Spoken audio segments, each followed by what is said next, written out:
Good evening. Welcome to Vibin with Ashley Live. I'm your host, Ashley Live.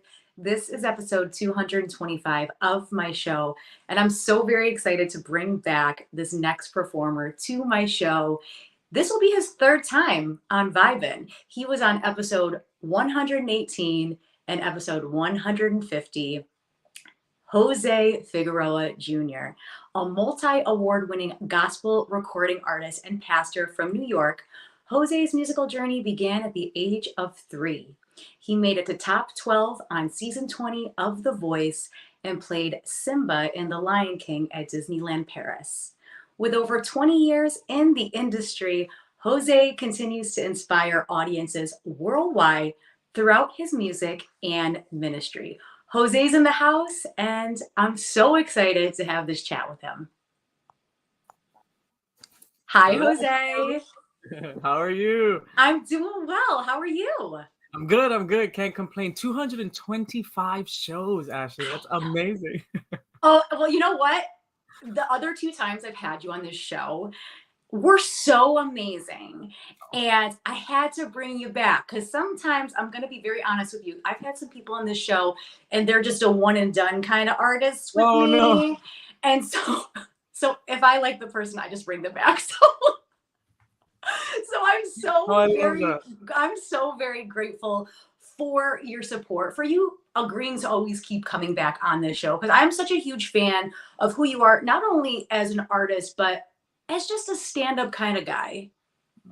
Thank you. I appreciate you always wanting to have me on. I mean, I 3 times, so that speaks a lot about you as well. And so I really appreciate you following along and being a part of my journey, because I know that you see the things that I do. And so thank you for always, having an interest, because you don't have to. So yeah, no, I honestly, like, I reach out to certain artists, and I remember when I first had you on my show, and it was after I saw you on The Voice, and there was something about that blind audition, and every time you took that stage, and I was like, I hope when I reach out to Jose that he wants to come on this show. Like, I really, like, there's some people I'm just really like excited to bring on the show and have your story be told. And you are one of those artists. And I just love what you're doing. You continue to evolve as a person, as an artist. And thank you so much for coming on this journey with me. Thank you. Oh, I'm like, who is she talking about? Like, I'm talking about you. I am talking about you. Well, thank you. Of course. So congrats on your recent role as Simba in The Lion King at Disneyland Paris. Can you tell me some of the thoughts and emotions you had when you found out you were part of the cast? Okay, so there were so many things going through my mind at the time. It was excitement. It was one of those, like, really, for real, me? Like, there were so many things happening. And then to know that it was going to be in a different country altogether, I was like, oh my gosh, like, there's so many. I remember after they told me that you're going to be Simba, I was all excited and everything. And then I went to my car, I had a moment, and then I cried. Because many people may know this and some may not, but one of my dreams has always been to be Simba on Broadway, and it's always been a dream. And I remember I've auditioned for it several times. Unfortunately, I'm short, so the height is always an issue until they finally one day hopefully change it. But so I kind of started to give up on just the idea of being Simba. If I'm not mistaken, this show has never been really replicated, like regional theater aspect. So it's not like it's only Broadway and the Disney parks. And so it's like, okay, so I guess I'm never gonna be Simba. And then all of a sudden this opportunity was provided, and it kind of came to me. It wasn't one of those things where I was deeply searching. It just showed up, and I was like, okay, I think I'm supposed to audition for this, and I'm going to. And nobody knows this, but so I had auditioned. It's funny. So I had auditioned and I sent in all of my stuff, and I told them that I wanted to be Simba and all of this other stuff. And when they finally reached out to me to tell me that they were interested in me, they were interested in me for the role of Timon. And I was like, oh, and so I remember I told my mom, I was like, Mom, so they reached out to me and they want me to be Timon, and that's not really what I want to do. But I remember when I was on The Voice and they gave me my song for my blind audition, something in me said, just ask them. And the worst that you can get is a no, right? And so with my blind audition, I was like, okay, so this is a great song. Thank you. Because they gave me Treasure by Bruno Mars. It's great. I've sung it before. It was amazing. It's an amazing song. Bruno is an amazing guy. But I was like, that's not necessarily the song that I want the world per se to see me perform for the first time. Right. And if I don't make it, I want to not make it because of a choice that I made and not a choice that somebody made for me, because it's different to be upset with you than it is to be upset with somebody else, because it's something that you had no control over. I would have at least had control over my choice. So I was like, so I asked them, and literally it was like nothing. They were like, okay, your new song is. And so that went well. And so that went through my mind in this. So I said, okay, the worst I can get is a no. So I responded and I said, sure, I'll send you, the stuff for Timon. I said, but I'm not sure if you remember, I genuinely wanted to go out for the part of Simba. And so hopefully you guys, would be willing to let me do that. And the next email was, thank you so much, blah, blah, blah, blah. Okay, well then send us this for Simba. And I was like, okay. And so again, it's just that all you have to do is just ask, right? You because you never know what the response can be. And what's the worst you're gonna get is a no. And the day of the in-person auditions, because they did in-person auditions in Orlando, came out here and they called me for their last day and they wanted to see me. So I went in and they asked me to sing the stuff for Timon and they asked me to sing the stuff for Simba, and all went well and everything was great. And at the end of the day, I wound up getting Simba. For the role. That was the role that I received. And I was like, yes. Now imagine if I would have never said anything. Exactly. And I think that's a really powerful lesson that you bring up, right? Because you spoke up for your blind audition on The Voice. You spoke up for The Lion King. And honestly, it's just, hey, by the way, I was really excited about this. And you give them the option. And like you said, they can say no, but the thing is, you don't know unless you ask. And so I think that's a really important lesson, just for anybody who's listening to this in their personal life, at work, whatever the situation is, just ask, because maybe they change their mind. You and never maybe you're on The Voice and you hit top 12. You know what I mean? Like, because think about it. On The Voice, Jose, on The Voice, it is all about that blind audition song. Some people are great vocalists, but they choose the wrong song. And what people don't realize is that with The Voice, they are choosing your songs for you. You don't get a choice necessarily in the matter. And so that was something that was playing in my mind too. It's like, okay, well, I don't want to come across as a divo or somebody that's difficult to work with, but I would not be able to forgive myself if for whatever reason I didn't get a chair turn and it wasn't because of something that I did. You know what I'm saying? So I said, I have to ask. And I believe that with everything in life, if you have to have a level of boldness, but a level of humility as well. And so, because I believe that when you combine them two, you can't necessarily go wrong, right? So I was bold enough to ask them, but I also did it with humility. And I did the same thing with Disneyland Paris. I was bold enough to say, yes, I'll do this. Absolutely. But, just in case I wanted to really do this, and if it's okay, and it happened. So who's to say if I would have done Treasure, if I would have even made it onto the show, right? And who's to say if I wouldn't have spoken up about this, I would have either been doing Timon or I wouldn't have gone at all. Right. And so I would have missed out on the opportunity 100%. And so you just never know. Be bold, be humble. I love that. That's such a great lesson. Speak up for yourself whenever you can. There's a way to do it in a respectful way. Absolutely. Absolutely. So let's talk about moving from Florida to Paris. That must have been an experience in itself. So how did you get used to like the energy and the cultural influences in Paris, and how did that differ from life in Florida for you?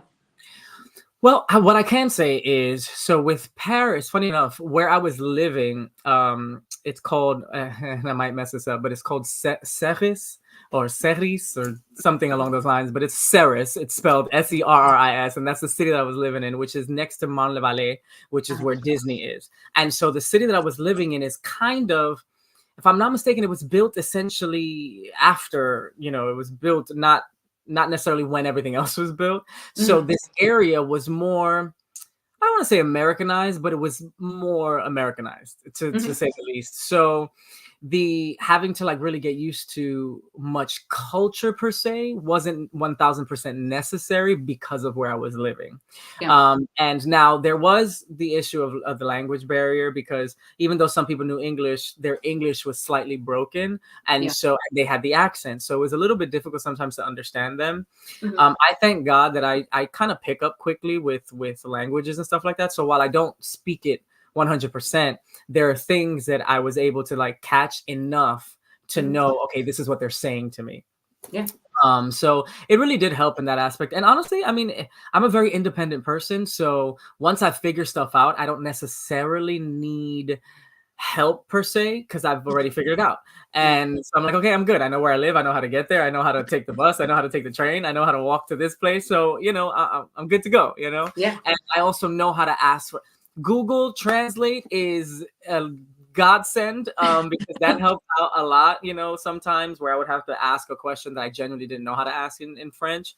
Yeah. And so Google Translate, I'm like, so here. And it worked. And what I noticed, that people didn't necessarily get as frustrated as I thought they might have, because I know that can be frustrating. It's like, dude, you're coming to my country, learn my language, Yeah. And so that's the thought process that I was having. But people didn't necessarily, like, they were okay to talk into my phone so that it would translate it for me, and vice versa, and wait for me to talk in and do that. So I really appreciated that. And that made it a little bit easier to like really cope and connect, I guess, if you will. So it was pretty cool. Obviously, this is not my first time living abroad, so it was just me getting used to a different culture per se, as opposed to getting used to not being home, if that makes any sense. Yeah. And Google Translate, amazing, right?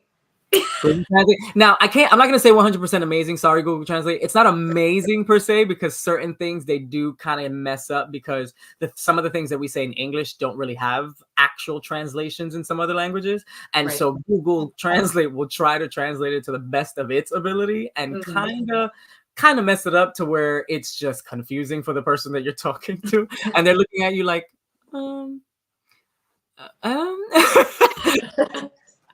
and you're like, just feeling dumb. But it all worked out. It worked out enough, because in Disney, since Disney is Disney, the front of house language is technically English. And so while people spoke Spanish, while people spoke French, many people spoke English or attempted to speak English, so that there was so that the communication barrier wasn't that grand, Yeah. And so it worked. Yeah. So do you speak any French? Can you say any sentences or? Un petit peu. I know how to say je m'appelle José. Yeah. I know how to say the things that I heard often, like comment ça va bien, and things of that nature, like the things that I would hear at work often that people would say to one another, like bonsoir, bonsoiré, bonjour, bonne journée, and things of that nature, right? Like the simple stuff that you would naturally hear people saying.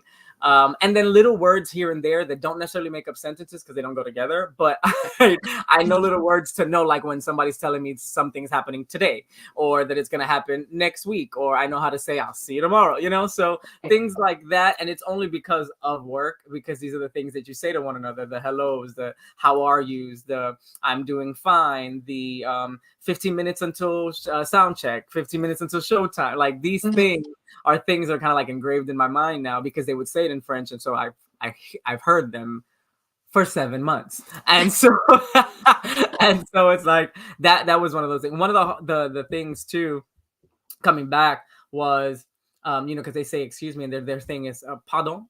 And so once you get that ingrained in your head, you go back to your like culture and your traditions, and that kind of stays there. That's one of those words that you keep trying to say to people, and you're like, wait a minute, no, that's not it.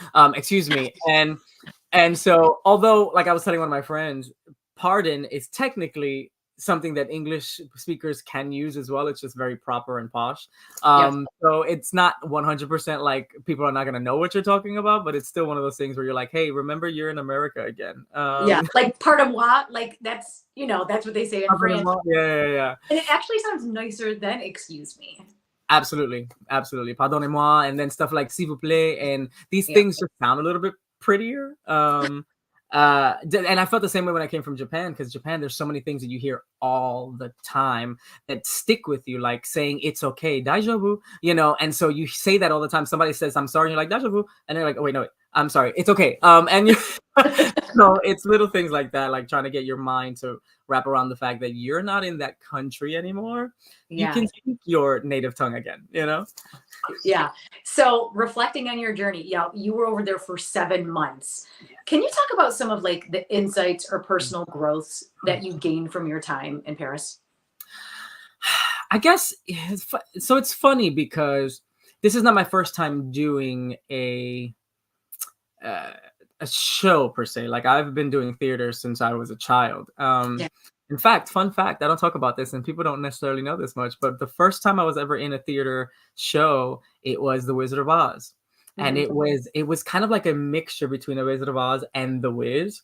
Hmm. And it was called Dorothy's Oz. Hmm. And I was in 5th grade. I will remember this like it was yesterday. I was in 5th grade and I went to audition for the part of the Scarecrow, because why not? Yeah. And so I went in for the Scarecrow and they liked it and blah, blah, blah, blah. Then the next time I see the people who were casting it, they come up to me and they ask me, so this is going to be a little bit weird to as of a question, but would you consider, I'm in 5th grade, mind you, would you consider being the male version of Dorothy? Mm. And I was like, what are you talking about? That sounds weird. Like, that doesn't sound that, no, am I what? And they were like, well, we have 4 days of this show. And so for 2 days, we've already found the girl that's going to play Dorothy. But Yeah. for 2 of those days, we want you to be the male version of Dorothy, and your name will be Drake. And I Interesting. was like, so I'm Dorothy, but I'm a boy. Mind you, because remember, I'm in 5th grade, so I'm like really trying to wrap my mind around this. And they're like, yes, that's exactly what it is. You are Dorothy, but the boy. Yeah.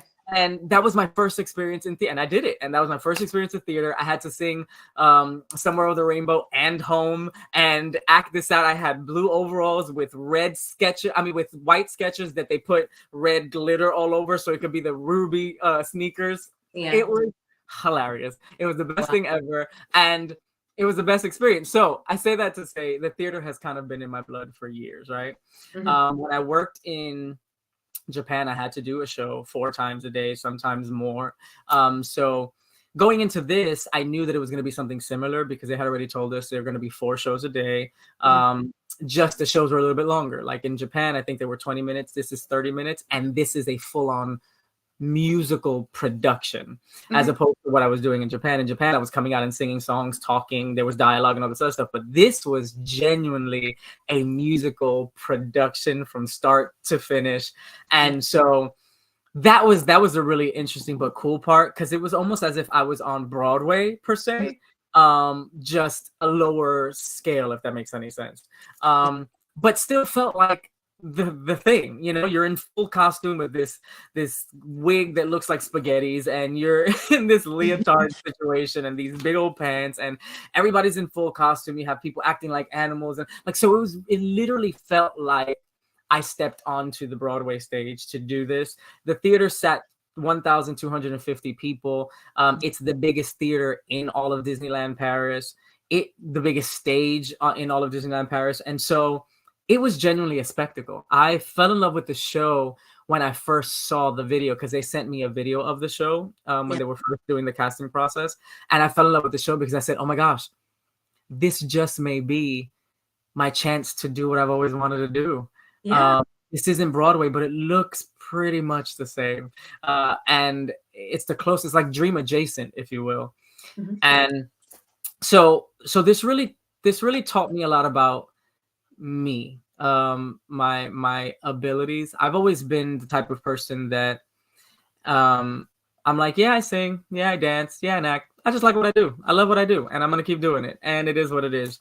But this experience has taught me that I'm a little, and I'm gonna say this the least conceited I could possibly say it, but this experience has taught me that I'm a little bit better than what I thought I was.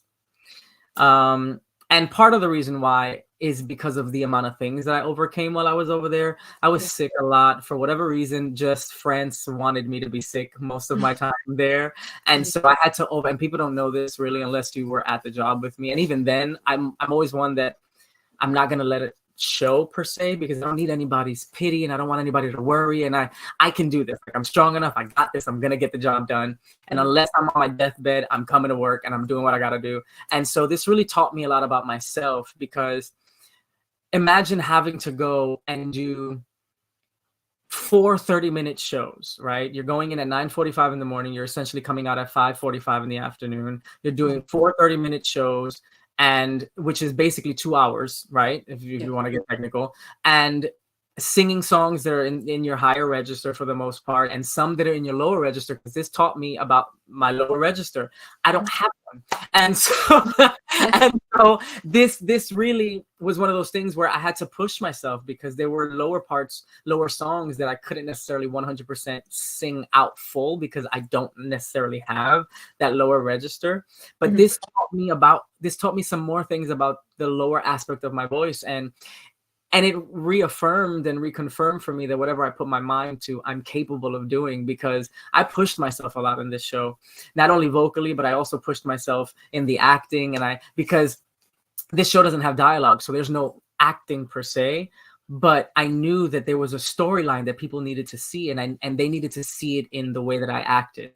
They needed to see that I was a child when I first come out, and then they need to see that when Hakuna Matata comes, that I'm really confused because my dad just died. I'm confused, I'm hurting, and these guys come to bother me, and I don't know them, and I'm scared of them because I'm still technically a kid. And then in the process of Hakuna Matata, that I'm growing up to be essentially a teenager, there has to be a shift in your acting. People have to see the child becoming the teenager, and then the teenager becoming the king later on. There has to be a shift. And so even though there's no dialogue, you have to show this story in all that you do with your body.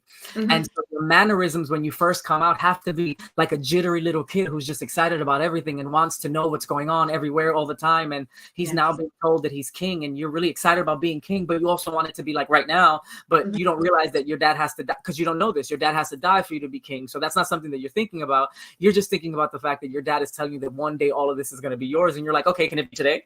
And so and your dad is not quite, and not really wanting to tell you the reason why you can't be king today, because he doesn't want to bring like that into the situation or the mood and bring the mood down. And so there's this excitement of, look at all these animals and look at everything that's going on, and oh my gosh, this is all going to be mine one day, and this is really freaking cool. And to go from that to then expressing hurt and pain and confusion and then fear because of these you're fearing because of what Scar just did, but then also this guilt. And so there's so many emotions that happen in this show, in this 30-minute show. And I'm just talking about Simba's role. Everybody obviously has to do things, but Simba's role requires a range of emotion that you have to show literally from like moment to moment. It's not just, you don't get to really be in the same emotion for a very long time. Right. You are shifting, and sometimes you're shifting your emotion in the same song. So you have to show that. And everybody's different, of course. So they played the roles the way that they played their roles and what felt good for them. But I felt like my mind went immediately into gear. Like, you have to show people every single part of what Simba is feeling and experiencing. They need to go on this journey with you from childhood to kingdom, if you will, to royalty, because that's what's happening in the show. And so you want to leave there with that story, feeling like they were a part of it, feeling like they saw it literally unfold on stage. And so I did things that at this age that I'm at, I'm like, you mean 21, right? Exactly. That's what I thought. I would tell my family and all the time, I'm like, this show is reminding me that I just look young. Because there was so jumping and dancing and being thrown on the floor and bouncing off of the floor and falling in weird positions, and like there was hanging from Pride Rock to not die. Like there's so much running from one side of the stage to the other, and then bending down really, really low. And there's so many parts of your body that you're using in this show as well. Yeah. Because again, I want to act out everything, so I can't just give you a normal stance, right? Like if I'm squaring up, I can't just give you a normal. I gotta go all the way down, and so like I'm putting so much into it that I would go home every day and be like, what are you doing? You are killing yourself. But it taught me that I'm capable, right? And this goes in line with the fact that even though I've never been on Broadway, it just reminded me, this show reminded me that it's not that I'm not on Broadway because I can't do the role. Because I can, and I can do it because this show has reminded me that I can. The reason why I'm not on Broadway is because of things outside of my control. And so I have to continuously remind myself that it's not a lack of talent that I have that doesn't have me on Broadway. It's unfortunately a lack of height that I can't do anything about, you know? And it's just a reminder that I can do. You know what I'm saying? If I ever put myself in a position where I'm like, oh no, I don't sound like that, or no, I can't do that, or no, I'm not capable of that, or no, I don't know if I'm going to be able to successfully do that. Because in the beginning of this, I'm going to be honest, one of the guys who became a really good friend of mine from over there, I would say, I don't know if I'm going to be able to play this role effectively. I don't know. There's so much happening in such little time, and I'm not used to having to change emotions so quickly, you know, because normally in a theater show, you have time to switch from emotion to emotion, right, for the most part. But this was like, it was a learning lesson, and a reminder, if you will, that I'm more than what I see when I look in the mirror. Yeah, and what you said about like the physicality of the role and the emotional part, because right, it's 30 minutes, so that actually goes by quick. Like it's not a 3-hour extravaganza. Like it's 30 minutes, so you're like, okay, that's a lot of emotions I'm talking about. You're emotionally there, you're physically there. You know, you're in full blown costume. Like that's got to be so intense. It's a lot. It was a lot. And then learning the costume, because when you first rehearse, obviously you're not rehearsing with the costume on. And so you don't have all those elements and that's what all theater shows, but you don't have all the elements of this. And you also don't have the element when you're first learning of the elements of the different levels of the stage, and running up stage and running downstairs and running across and running over. And this level is different from this level. And this section is actually bouncy, but this section is not. And then, so there's so many different things that you don't get to necessarily feel and experience up until the week before you open, where now you're kind of doing dress rehearsal, but even then you don't get that much time, because your dress rehearsal, you only get one in your lead role, and then you get one in your background vocals role, and so that's it. That's all you got. I think I was blessed enough to be able to have two for the most part, but only one in full costume. And so it was learning. Now I have a full head of hair, and I have this tight leotard on, and I have this belt that can possibly cut off your circulation or go into your rib cage because of how skinny I am now. And then the pants underneath that are actually very tight. So there you have to learn how to move and jump and extend and with this stuff on, and then do it. And then the boots that aren't the best boots, unfortunately, but that you have to learn how to now operate with and run with and all this other stuff. And I remember one time they put a kind of like a lift in the shoe, and it wasn't because of my height, but it was because this shoe was just too flat, so they had to kind of like lift it a little bit, but they failed to tell me. And so I put the shoe on to the first show that day, and in the beginning of the show, my first song is Just Can't Wait to Be King. And at some point I run down and I say I'm working on my roar, but I'm at essentially the tip of the stage. I had never rehearsed with these specific boots on.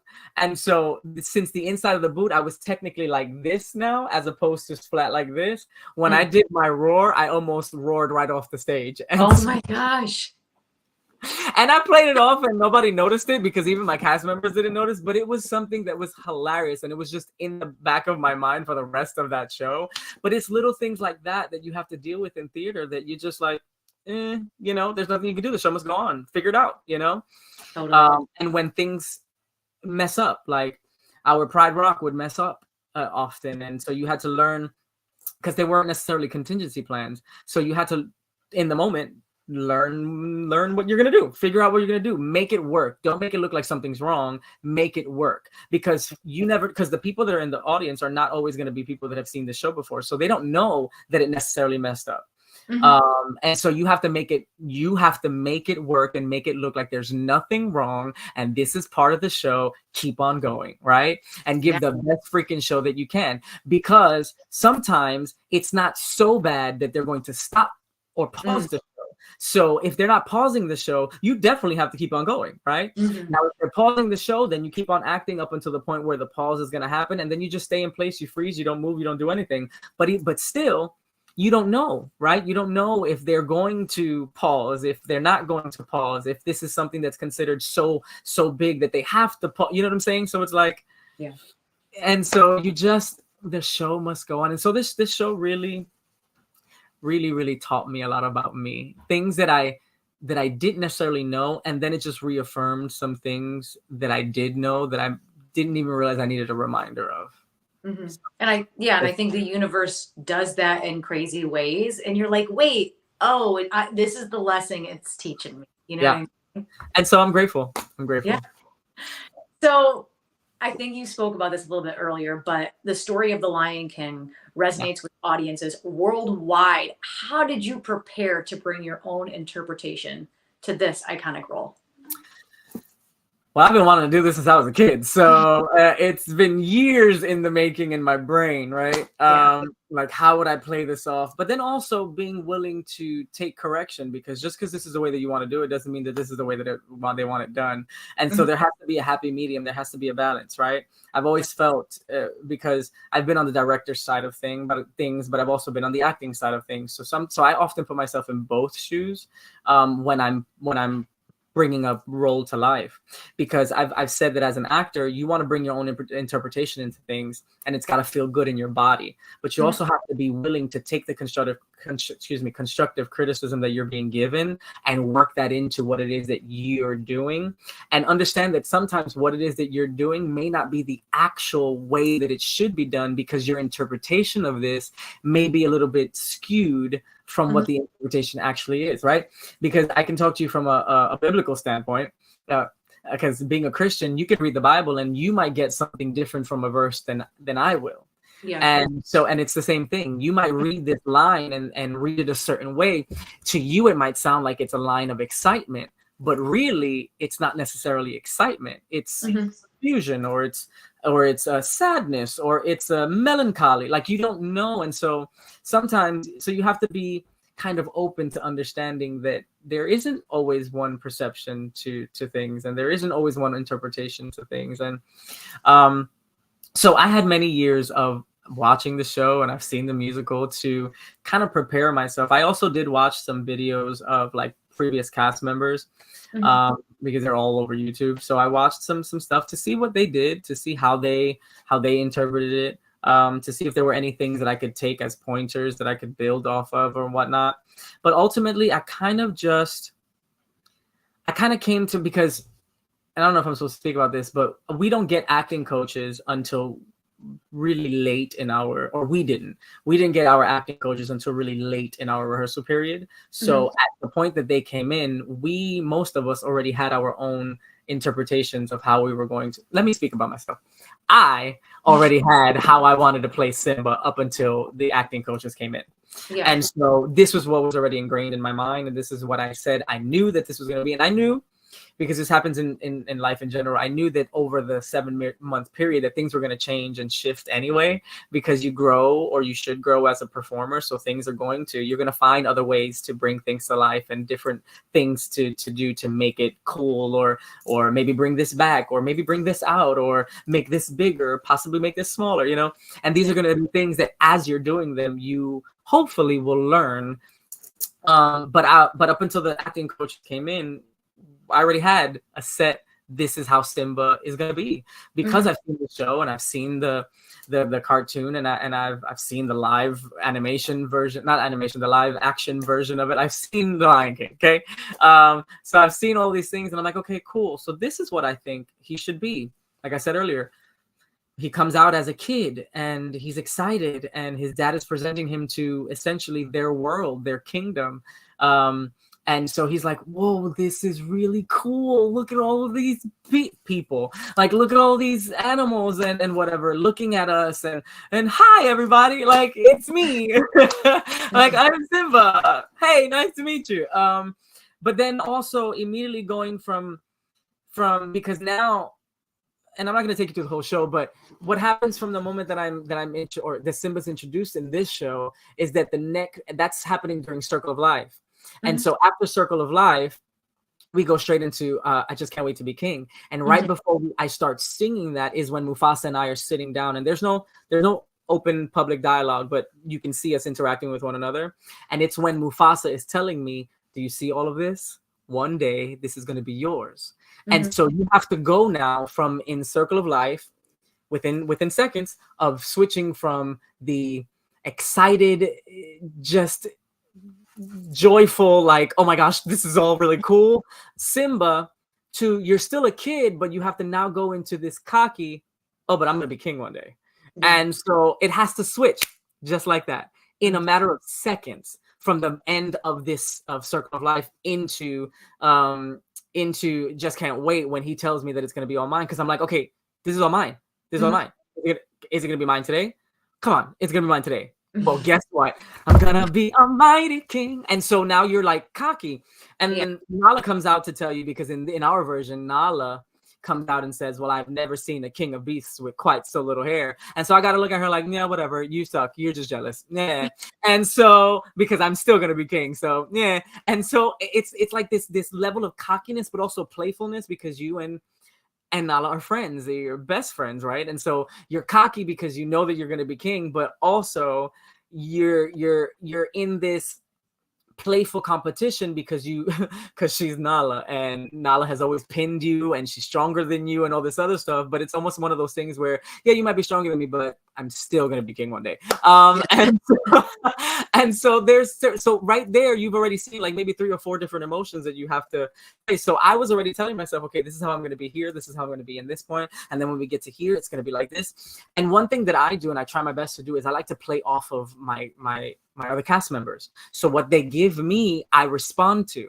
And so each of the Mufasas were different, so I would give them something different. Each of the Nalas obviously did things differently, so I would give them something different. I would try to just kind of go with the flow, staying in the character mindset of what it is that I'm doing in the moment, but the response, it was always slightly different based off of who I was working with and who I was playing off of. And that was the most fun part for me, right? Like, it's almost as if you're learning the role on a daily basis, because every day is going to slightly be different because you're working with somebody new every day. And so that was the cool part about it, because I felt like there's no room to get bored per se with the role because of this. Because everybody's like, with Broadway or with theater shows like that, for the most part, you're playing with the same person always. And so it's going to be what it is. You might grow, you might not, things might switch up a little bit, they might not, but it's going to be this for however long you're doing this. With this, there are 4 of us in each role. And so I worked with all 4 Nalas. And so all 4 Nalas are very different. One is more warrior-like. Another one is like she's a full-on actress, and another one is very playful, and another one is very romantic per se, and you can see the love and all that other stuff. So there are so many aspects to them that you have to kind of just be willing to kind of change what you do, right? And respond accordingly. Like, one of the girls really forced me to act, whether I wanted to or not, because I'm like, okay, she's giving so much, I can't give less. And so every time I was working with her, I would tell her all the time, man, you make me act, and I love it. Like, I really, really love it, because you make me go into actor's mode, because I don't have that experience often.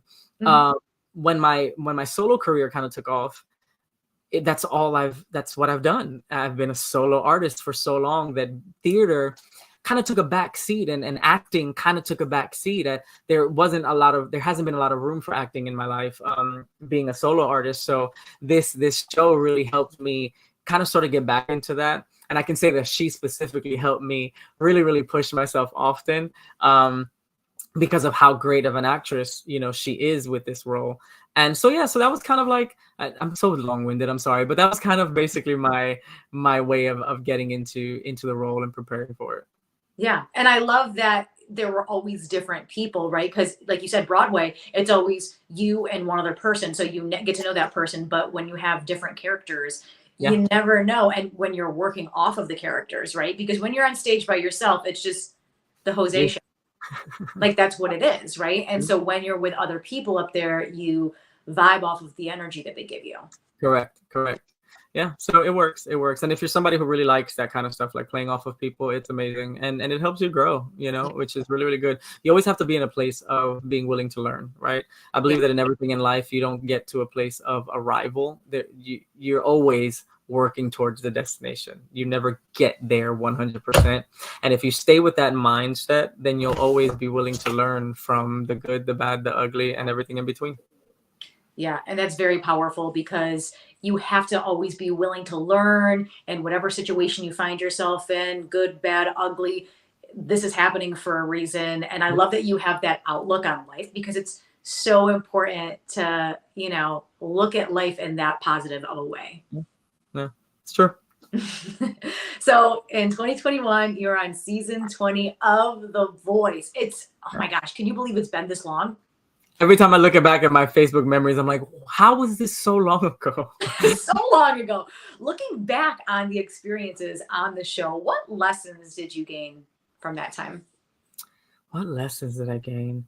I think one of the lessons that I gained, well, I can say that I'm not used to so I'm used to live audiences, right? Mm-hmm. In my career, that's what I've always done. I've performed to live audiences. And my season, for many people who may be watching who don't know, my season was kind of like the season right after COVID hit really, really hard. And so we were still dealing with an empty place, right? Mm-hmm. So we were performing to a virtual audience. And so I'm used to singing to people and connecting with people and being able to see their eyes and connecting with their eyes and their emotion and feeding off of that. And so one of the things that this kind of helped me, that experience kind of helped me learn, was that sometimes you're going to be in a situation where all you have is a camera to look at. And so you have to be able to connect with your camera just as much as you connect with the person. And that was one of the things that Nick told me, because I had a tendency of not paying attention to the camera at all. I forgot that it was there. I forgot that I was being recorded. I'm like, I'm performing. And so I would perform. And because they don't want you to really stare at the coaches either. So, because you're not necessarily performing to the coaches, you're performing to everyone, to the world. But in my brain at the time, the world was not there. So I would look at the coaches, or I would look up at the screen, and I would look around me to the people that were actually in the venue. But none of these people, for the most part, were the camera where I'm supposed to be looking, because I'm supposed to be connecting with the world. Because at the end of the day, you are on the other side of your television watching me. And so I have to connect with you. And so that was something that Nick told me. He was like, man, you have a beautiful voice and your stage presence is incredible. The only thing I would say is look at the camera more. And so that was one of those lessons that I learned, like, be aware of the fact that there is a camera there, and look into it and perform to it just as much as you perform to people. Yeah. Because in a situation like, if I'm ever going to be in a movie or on a TV show, that's another experience where you are playing off of your people, but there are only cameras. You're not playing off of anybody else. Yeah. And you have to understand that in a situation like that, that's all you got, right? And with music videos and things of that nature, and I've done music videos before, but even with that, you have to remember that there's a camera. I have a tendency of just getting lost in my performance. And so, you have to remember that you have to connect, because on the other side of whatever form this person is using to see this music video, they have to be able to connect with you. So you have to look at the camera, because when you look at the camera, you're essentially looking at them. And so that process did kind of teach me that, which is probably the biggest thing that I had to learn. But it was good. I mean, I feel like I haven't had an experience with a camera since then, so I don't know if I really learned 100%, but but I will say that it was something that stayed resonating in my mind.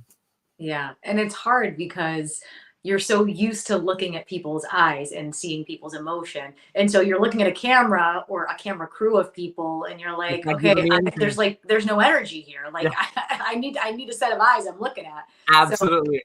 So I can't connect to this camera. This camera's not going to smile at me. This camera's not going to be happy. This camera's not going to show sadness. It's not going to cry. It's not going to give me anything. This is weird. Yeah.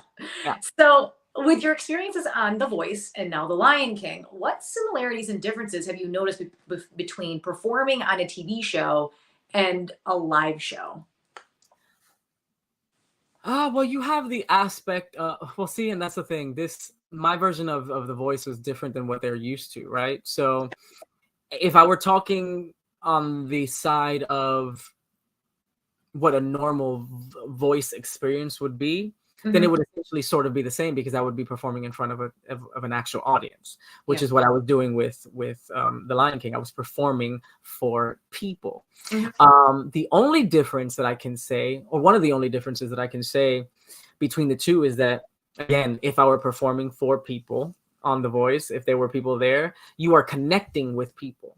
You are breaking essentially the fourth wall, or the third, or whatever they say. So you're breaking that because you're making a connection with the people. In a show like The Lion King or Broadway and stuff like that, for the most part, you're not breaking that wall, because it's about what's happening on stage. And if you break the fourth wall, chances are now you've broken the storyline. Because if the moment is between me and Nala, why am I looking at the audience member that's sitting in the front seat? She's not Nala, or he's not Nala. You know what I'm saying? And so now I've messed up the storyline per se, because it has nothing to do with them. Now, I will say that some Broadway shows and stuff like that do require you to kind of break that wall. But for the most part, this storyline has to stay here. And so you have to kind of break the wall with your voice. You have to break the wall with your acting, but not necessarily with your eyesight. And so I think that's one of the major differences between the two shows. The fact that you're singing to the people on The Voice, but you're singing for the people in a show like The Lion King. As far as similarities are concerned, they're both just as quick. everything is like fast paced, because you're going from one moment to the next, to the next, to the next. Now, slightly different because I'm in almost every aspect of the show on The Lion King, as opposed to The Voice, where The Voice, you have your segment and then it's done. But still, everything is so fast. You're going from dressing room to backstage, from backstage to another backstage, from that backstage to maybe not even going to the show yet, because you might have to take some pictures and do some video montaging things. And then from there, you're being transported to somewhere else because there's something else to do over here and then over there. And then you might actually get to the backstage area where you're about to get on stage. And then you get on stage, and then there's the stage. And so the shift, there's so much shifting happening so quickly on The Voice. And that's kind of the same with The Lion King, because you go from not being on stage, right, to then being present, coming out, and then you're out until the end of Just Can't Wait. Then you run off stage, and then you come back on, and then you're on for a whole long period, then you run off stage again. And then but there's so much fast happening, because you're also going from this stage, which is stage 1, to then have to run to stage 3, to then go up to stage. And so there's so much like fast paced stuff happening on stage. And I guess that would be the similarity with The Voice, because with The Voice, you have a lot of fast paced stuff happening on stage, but you also have a lot of fast paced stuff happening behind the scenes to get you to the stage. So there's a like this level of speed that you have to be on, or you miss your mark. And it's the same thing with The Lion King. You have to be like, you have to know. And I'm sure people in theater will attest to this, but you have to plan out how all of this is going to work, right? what's it called, your pathway. There's another word for it, but I can't think of it right now. But you have to plan out your pathway, so you know that at the end of this song you're in this section. And so but you know that when you come back out, you're not in this section anymore, you're going to be somewhere else. So you have to prepare yourself mentally, like, what is going to be my direction, what is going to be my path to get me to that place. And so it's little things like that, which then creates another difference, because when you're doing a show like The Lion King, or this one specifically, you're on your own essentially with all this stuff. So the show starts, and the rest of it, you doing it. On The Voice, at least for the most part, you have people that are guiding you to where it is that you need to go next, and telling you, hey, this is where you're going, and this is what this is, and this is what that. With The Lion King, if you're not paying attention, you've missed your entrance, or you've missed your, you know what I'm saying? And because they're not on top of you like that, because you should know the show enough to know that at this line in the show from somebody else's line, if you're not on stage, you know that you're about to come out in maybe 20 seconds. So go to wing one, and then go to wing two. So you need to know these things. Nobody's gonna come get you, you know? But with The Voice, obviously they're with you the entire way. They don't leave your side at all, and they're guiding you. Okay, we're going here, stand on this X, stand on that, stand on this. In 5 minutes you're doing this, in 20 seconds you're doing this. They're going to count to that. So you're being told everything on The Voice, as opposed to in The Lion King. So yeah, I think those would be the differences and similarities per se. Yeah, and it's a lot with a TV show versus a live show. Like, there is so much good, so much bad, so much direction, lack of direction. Yeah. And of course, cameras, right? So on The Voice, you have all these cameras and production crew and everything everywhere. You don't have that in a live stage setting, because, well, that's not part of it, right? So there's nothing. All you have is the audience that's there, and then your fellow cast members on stage. So that's all you've got. And so you have to be okay. You have to be good. You have to know how to maneuver, how to manage on stage. You have to know how to kind of sort of hold your own almost, because you're not always going to get that opportunity. Now, I know that this is also different from Broadway, because on Broadway, I'm pretty sure, I've never been on Broadway, but I'm pretty sure that on Broadway, specifically with this show, adult Simba doesn't come out until the end of Act 1. So of course you're going to hear Simba places in 10 minutes or whatever. So you're going to hear that. So that's going to tell you. But again, even after that, you're kind of sort of on your own, you know, like you're on now. So pay attention. So as you continue to evolve, what aspiration or goals do you have for yourself? I just want to keep doing what I love to do. And I know that's a really, really, it's kind of like a cop-out answer, but it really is. My dream is probably always going to still be to be Simba on Broadway. I feel like I got the bug out just a little bit, like the itch that I had for it. I got it out a little bit with this show, but this is still not Broadway. And so I still want to be able to do that one day. And I'm just praying that one day, with the way that theater has shifted, as far as, you know, the things that they're willing to allow, I'm just waiting for the day that they finally decide that it's okay for a short guy to be a male lead in a show, you know, with a tall female co-lead. It shouldn't be a problem. Because in real life, that's the case, right? You have short men with tall women. So what's the problem? But yeah, so that's still one of my, I guess, one of my aspirations, one of my goals. I would love to be able to do that. But I think that's all I got. I mean, I know I want to sing the national anthem at a Super Bowl one day. Yeah. A lot of singers shy away from the anthem, but I genuinely love singing it. I've been doing it for so many years.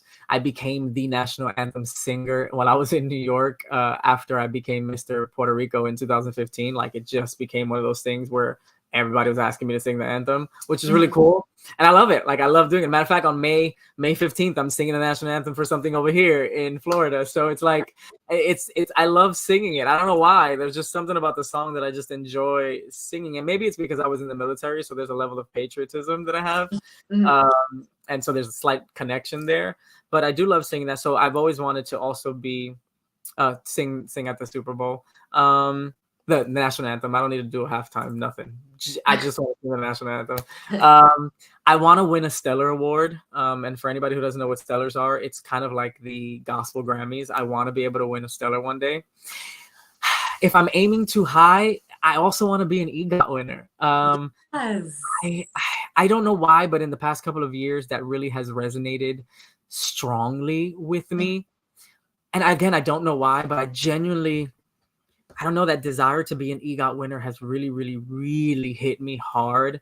And I don't want to, and I want to be, I know this sounds shady, especially because of the people who have worked so hard and so long to get theirs, but I would love it to be like the one-offs.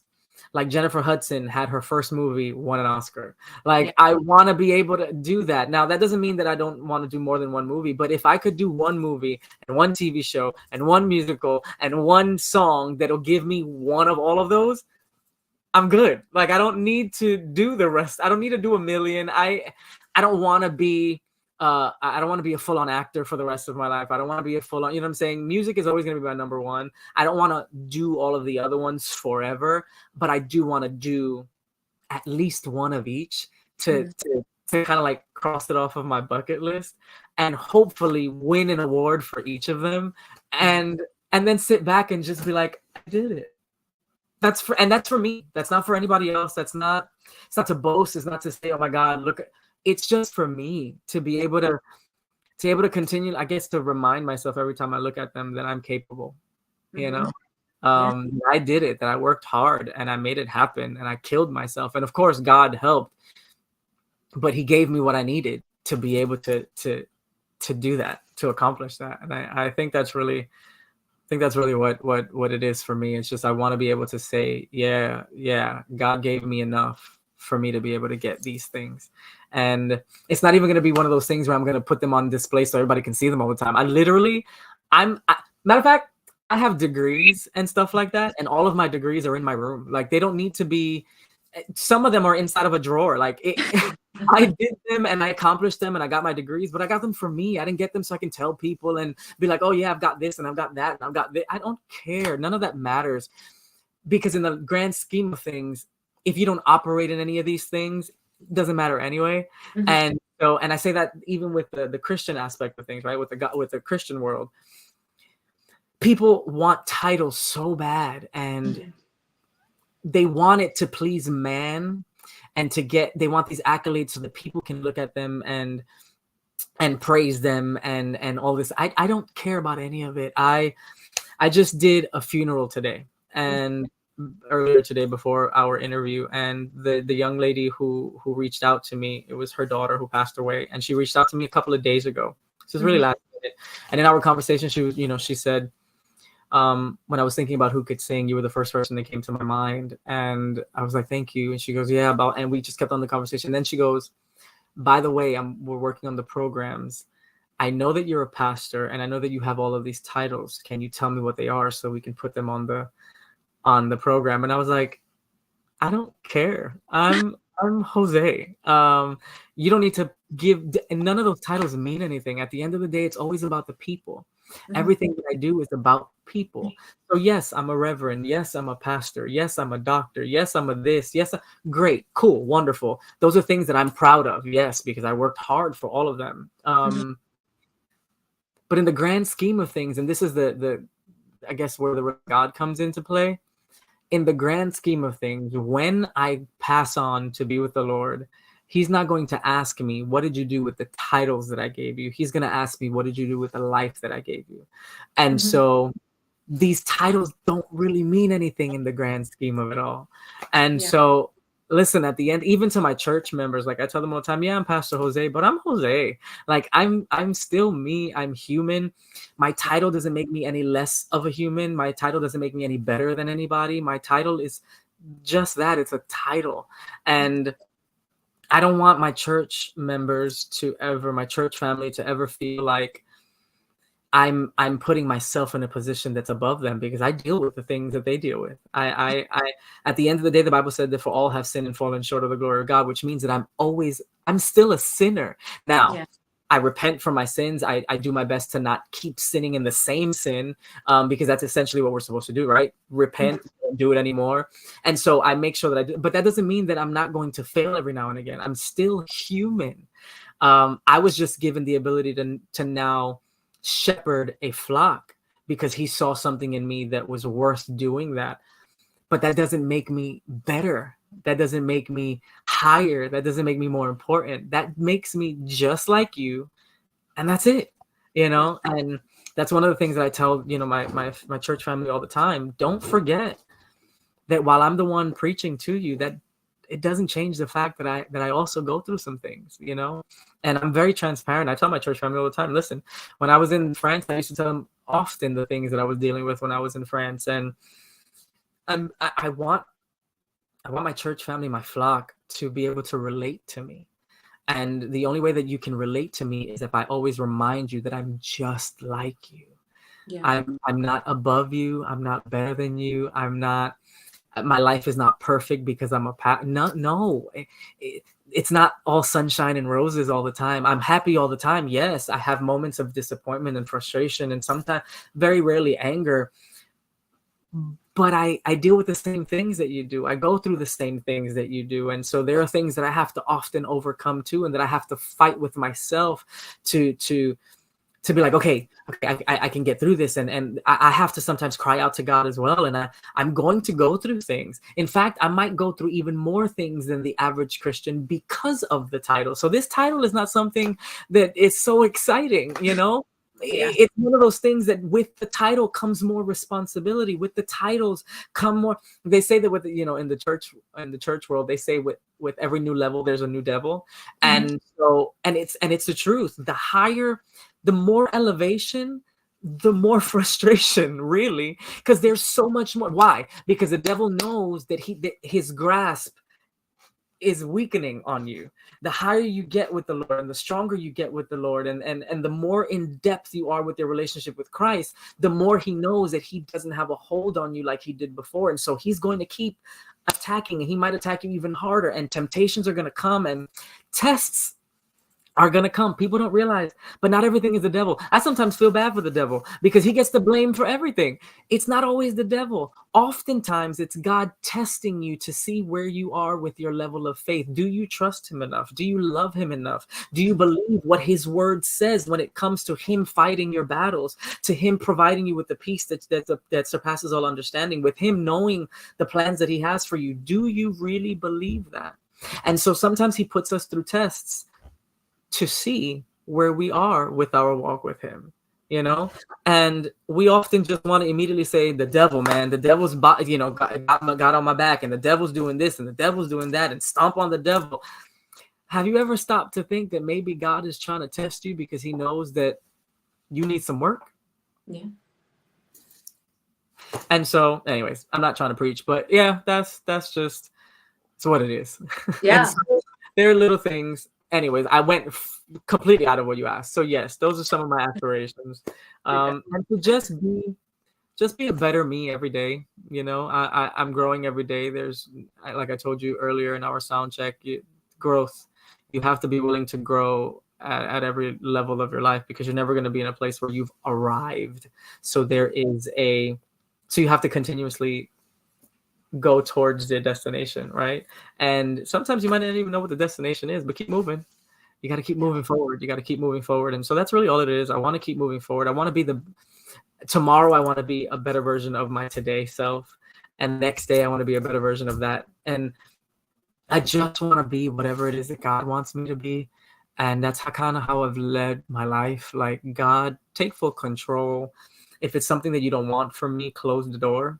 And the Bible says that he opens doors and no man can shut, and he closes doors as no man can open. And so I'm a firm believer in, if he hasn't given you a straight up loud no for something, then go for it. But ask him to close the door before you get it if it's not for you. Mm-hmm.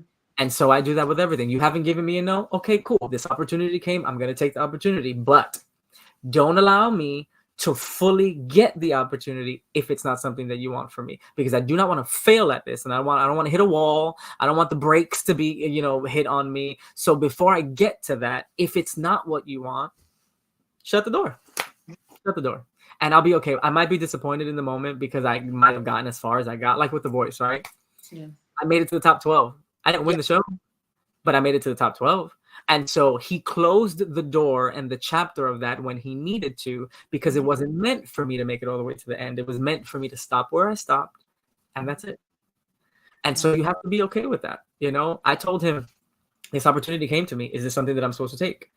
And he kept making it happen, and it kept happening. And with every round, even before getting onto the show or before even getting to LA, with everything that I had to do before that, he kept giving me favor with people. And I'm like, okay, God, so this is clearly something that you want me to do. So I'm going to keep doing it. But if at any point I'm not supposed to do this anymore, stop it. And I remember, and I think I told you in one of our previous interviews, that the day before or 2 days before our live round, I was sitting down with Corey Ward, who became my cool friends. And I told Corey, I think I'm going home this week. And he said, what do you mean? Hi, and I said, no, I do think, I said, this is how I feel like our elimination round is going to go on Tuesday. And I kid you not, and he can vouch for this. I literally, everybody that I said was going to be where they were going to be is exactly how it played out on that Tuesday, with the exception of 2 people. I thought that it was going to be switched, but it happened to be the opposite way. But it was still, everybody else was exactly the same, including the bottom 4. And I told him, out of the bottom 4, you are going to win. And everything played out exactly the way that it did. That's wild. Yeah. I remember you telling me that. Yeah. I remember you telling me that. And I was like, that is crazy. Yeah, it was crazy. I mean, it freaked me out too. But there was something about it that I felt like this is what's actually going to take place, and I felt at peace with it. Just like with everything else, like people kept asking me, why did you pick Nick? Why did you pick Nick and not John? And why? And I'm like, because at the moment, I felt peace with picking Nick. You go into this situation with a mindset of, this is the coach that I want. And that's cool, but that coach might not actually turn for you. So, and that's exactly what happened to me. I said, if I go on this show and I make it on the show and I get chair turns, right? Because you always want that 4 chair turn. If I get the chair turns, I'm going to pick Kelly. Kelly didn't turn.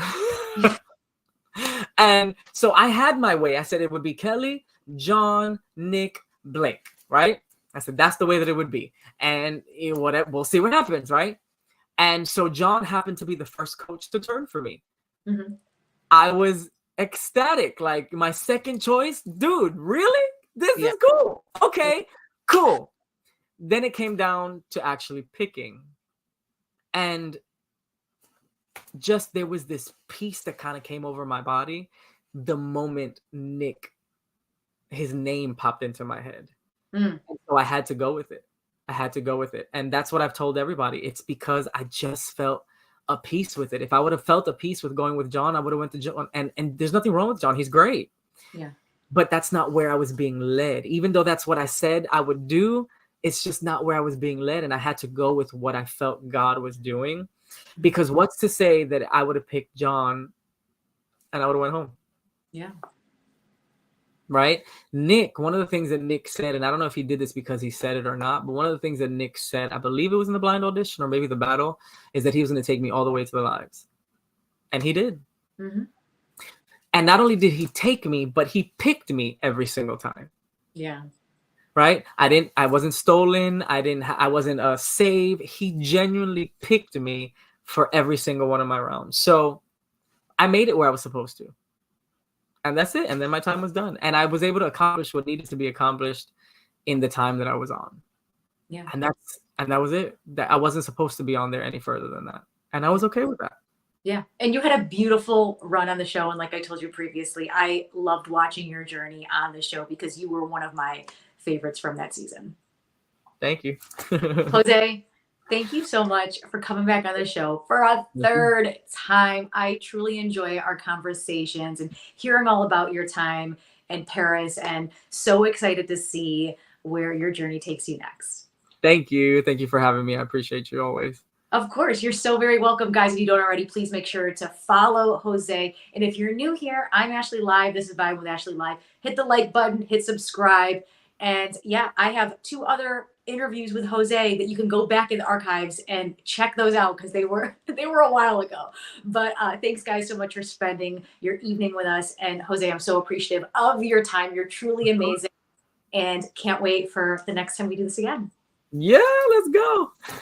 Let's do it. All right. Have a great night, and we'll see you next time, guys. Bye, everyone. Bye.